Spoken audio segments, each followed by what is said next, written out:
ജാംബവാനെ കാണാൻ സാധിക്കും ഭാഗവതത്തില്. അദ്ദേഹം രാമന്റെ സേവയൊക്കെ കഴിഞ്ഞ് കിടക്കുന്ന സമയത്ത് കൃഷ്ണൻ രാമരൂപത്തിൽ ജാംബവാൻ ദർശനം നടത്തുമ്പോൾ ഭാഗവതത്തിൽ പറയുന്നുണ്ട്. അപ്പം ഇതിലെ ചില എലമെന്റ്സ് അവിടെ ഇവിടെയൊക്കെ വരുന്നുള്ളതല്ലാതെ അങ്ങനെ കംപ്ലീറ്റ് ആയിട്ട് പറയാൻ പറ്റില്ല. പക്ഷെ ചെറിയൊരു കണക്ഷൻ പറഞ്ഞ് അവസാനിപ്പിക്കുക. എന്തായാലും ഇന്റർവ്യൂടെ അവസാനിക്കല്ലേ. കൃഷ്ണന്റെ അവസാനം, കൃഷ്ണന്റെ സ്വധാമഗമനം എന്നൊക്കെ പറയാം നമുക്ക് വേണമെങ്കിൽ. വൈകുണ്ഠത്തിലേക്കുള്ള ഭഗവാന്റെ പോക്ക് എപ്പോഴാണ് നടക്കണേ?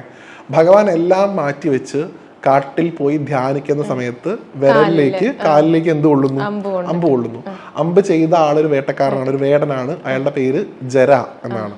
അപ്പൊ ഈ ജര എന്തോ ഒരു മൃഗമാണ് എന്ന് വെച്ചിട്ടാണ് ഭഗവാന്റെ കാലിലേക്ക് അമ്പ് അയക്കുന്നത്. ഓടി വന്ന് മൃഗത്തിനെ എടുക്കാൻ വേണ്ടി നോക്കുന്ന സമയത്താണ് കൃഷ്ണൻ കാലിൽ നിന്ന് രക്തം വാർന്നുകൊണ്ട് വേദനിച്ച് കിടക്കുന്നത് കാണുന്നത്. അപ്പൊ ഭഗവാനെ ഞാൻ എന്റെ അസ്ത്രം കൊണ്ട് മുറിപ്പെടുത്തിയല്ലോ എന്ന് കരുതി ഈ പറയുന്ന ജര അവിടെ വലിയൊരു കല്ലുണ്ട്, ആ കല്ലിൽ പോയി തല തല്ലി മരിക്കാൻ വേണ്ടി ശ്രമിക്കും. കാരണം ഭഗവാനെ കൊന്നല്ലോ. അപ്പൊ ഇനി ഞാൻ ജീവിച്ചിരുന്നിട്ട് എന്താ കാര്യം എന്നുള്ളതാണ്.